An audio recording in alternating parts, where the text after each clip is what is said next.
Wish we could turn back time to the good old days when the mama said us to sleep, but now we're stressed out. Wish we could turn back time to the good old days when the mama said. Adolescence is a particularly challenging time in a person's life. On average, teens suffer an unhealthy level of both emotional and physical stress, especially during the school year, which is the top source of stress among teens. For 83% of teens, school is a significant source of stress impacting all aspects of a teenager's life. Teens on average face higher levels of stress than most adults face, although not all teens experience the same level of stress. Stress is normal and extremely common, except persistent high levels of it for a long period of time can have lasting negative health effects, such as anxiety, high blood pressure, a weakened immune system, and it can contribute to diseases such as depression, obesity, and heart disease. Today, we will examine how academic and social stress affects a teenage mind and body, impacting their behavior and decision making, triggering anxiety and asthma for teens who have those medical conditions, and lastly, strategies on how to cope. We're stressed out. Wish we could turn back time to the good old days when the mama sang us to sleep, but now we're stressed out.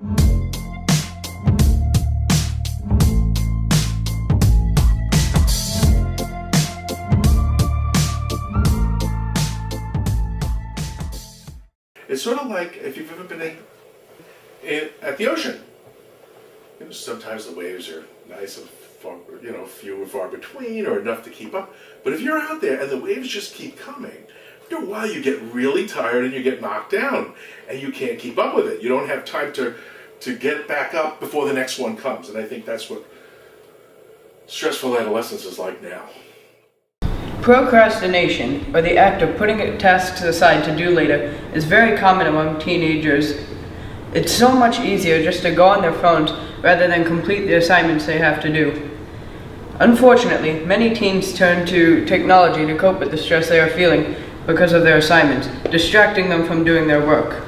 Common tech distractions are video games, surfing the web, social media, watching TV or movies.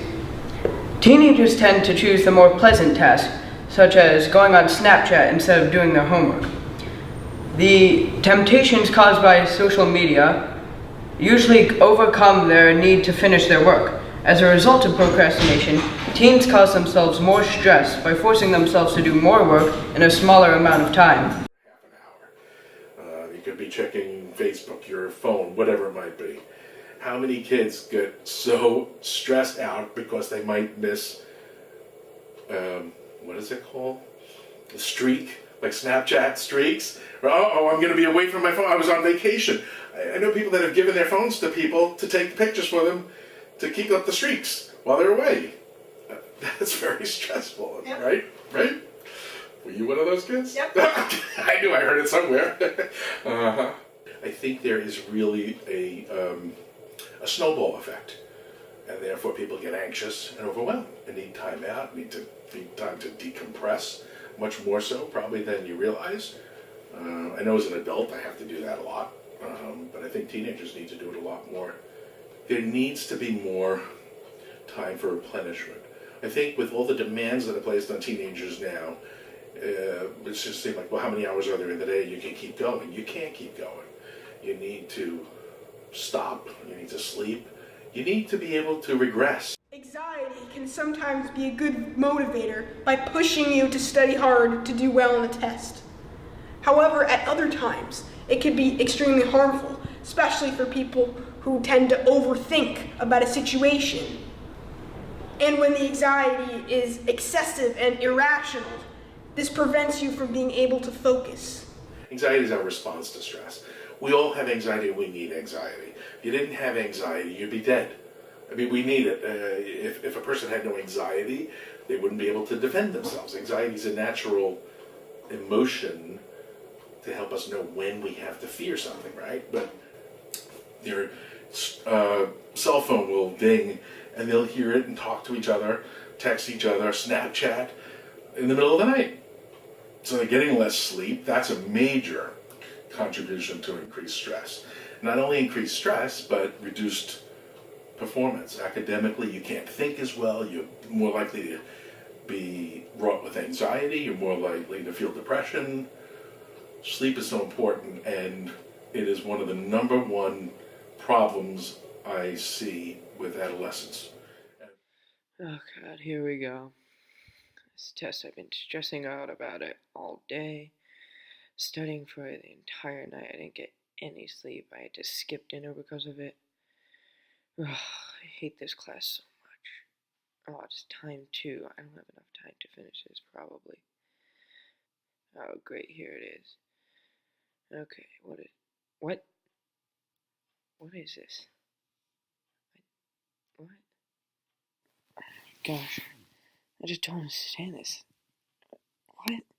This doesn't even make sense. I'm gonna fail this. Let's take a closer look at this situation. Stress can affect the entire body, since the mind and body are closely connected. This student demonstrates some symptoms of stress, such as having negative thoughts and being in a bad mood, having mood swings, feeling overwhelmed, and having excessive worrying, issues with concentrating, and low confidence levels, frustration, anger, fear, failure, depression, and anxiety. This particular student, although, is diligent and hardworking, but is overcome by the academic stress of the test and the environment he's in, causing anxiety. When there's a difficult or challenging task ahead, most people dread it and stress over it for a while.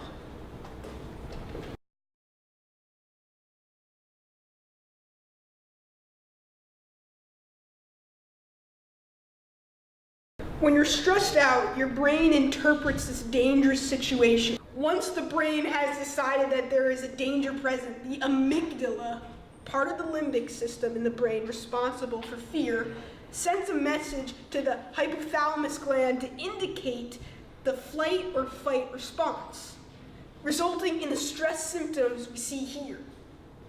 Overthinking about a demanding task can cause distress. Your brain's hypothalamus also sends signals to your pituitary gland at the bottom of your brain, telling it to release factors that travel through your bloodstream and stimulate your adrenal cortex to produce a stress hormone, cortisol.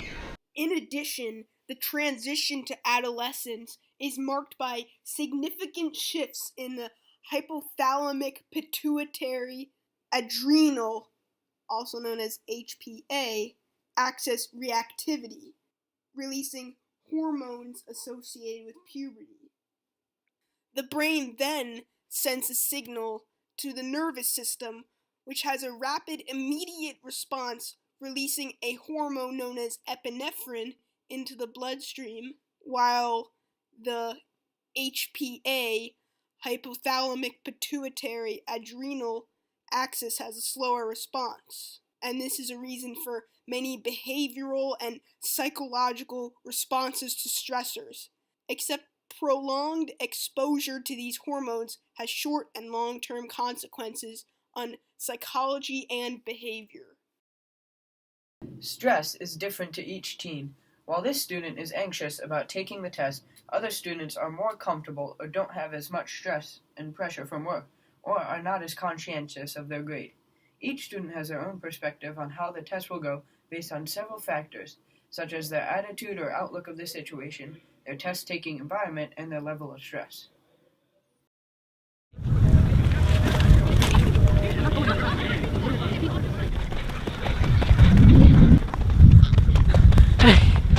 Oh, hey, how you doing, bud? I think I'm okay. You sure? You don't sound too good. Dude, you alright? I'm just too stressed out to do this right now.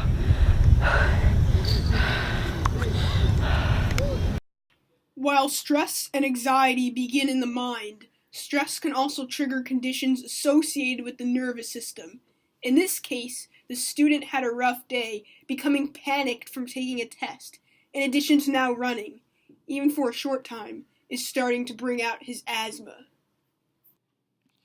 Asthma is a respiratory condition which is typically characterized by shortness of breath or difficulty breathing, which can be triggered by several different factors, such as physical overexertion, sensitivity or allergic reaction, or sickness. For example, while a common flu is bad enough for normal people, for people with asthma getting the flu could be deadly and may end up hospitalized if they had no vaccination. Also, asthma can be caused from stress. In the previous scenario, the student experienced anxiety while taking the makeup test, later triggering his asthma symptoms, combined with stress. Asthma patients use asthma inhalers to relieve their symptoms and relax their lungs. There are several different types of inhalers, including rescue inhalers to various other inhalers, depending on the type of asthma the person has. Anxiety and stress can trigger the asthma symptoms in asthma patients who already have the condition. Stress doesn't suddenly cause a person to develop the condition. But not all teens have medical conditions such as asthma and/or anxiety. Here is another example of how social stress can affect and impact a person's decision-making and reaction to things such as bullying and peer pressure, which can even come from the closest of friends.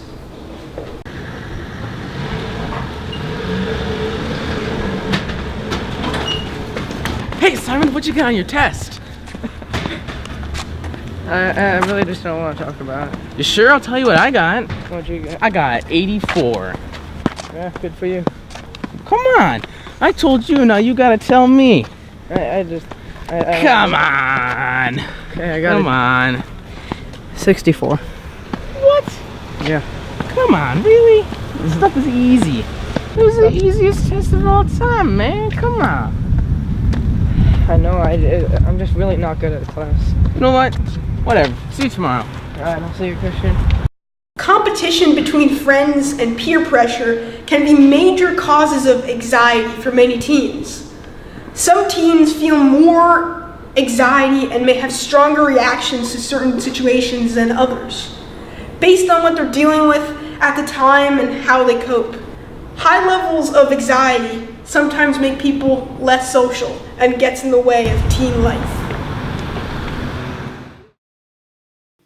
For 83% of teens, school is a significant source of stress. 27% of teens have reported having extreme stress during the school year. 10% felt that it negatively impacted their grades. 60% said that having too many activities was a significant stressor. 36% said they were nervous or anxious. 32% experience headaches. 21% have upset stomachs or indigestion. 23% skip meals due to stress, and just over a third of teens lose sleep over stress. We can't eliminate the stress in our life, but we have to learn how to manage it. Similar to how teens with asthma use an asthma rescue inhaler to relieve their asthma symptoms, there are several strategies to relieve stress. Managing your stress each day helps you to keep an overall positive outlook on your life and well-being. Some common ways to cope with stress are to move your body through physical activities that you enjoy or being active with friends and peers. Make sure to get enough sleep, as this is the key to both physical and emotional health. An APA survey shows that teens sleep an average of 7.4 hours every night, when they should be getting at least 9.25. Although the workload of teens can sometimes prevent a healthy night's sleep, always try to get the sleep you need, because it will prepare you for the challenges tomorrow. Don't make your life revolve around school and getting homework done. Try to plan on occasional leisure time to focus on having fun and relaxing in a stress-free environment. Having another person to help you with your stress can be extremely beneficial, as it shows that you are not alone in your struggle. Wish we could turn back time to the good old days.